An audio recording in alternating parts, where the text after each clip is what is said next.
एका पुरुषाच्या जीवनात 4 स्त्रिया ह्या खूप महत्त्वाच्या येतात.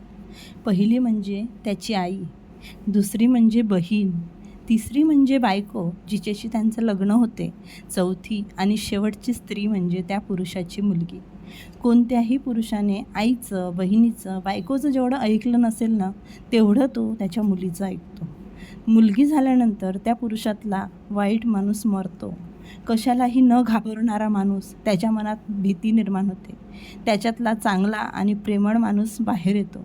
मी हे सगळं बोलत आहे कारण मी हे सगळं अनुभवलेलं आहे माझ्या नवऱ्यात. ज्या दिवशी आम्हाला मुलगी झाली त्या दिवसपासून हे सगळे बदल मी पाहिलेले आहेत. ते खूप चांगले मुलगा आहेत, खूप समजदार भाऊ आहेत, खूप छान असे जीवनसाथी आहेत, पण त्याहूनही सुंदर ते एक खूप छान असे वडील आहेत. माझ्या स्वानंदीने किती जन्माचे पुण्य खर्च केले असतील तेव्हा तिला मंगेशसारखे बाबा मिळाले. खूप पुण्यवान आहे माझी स्वानंदी.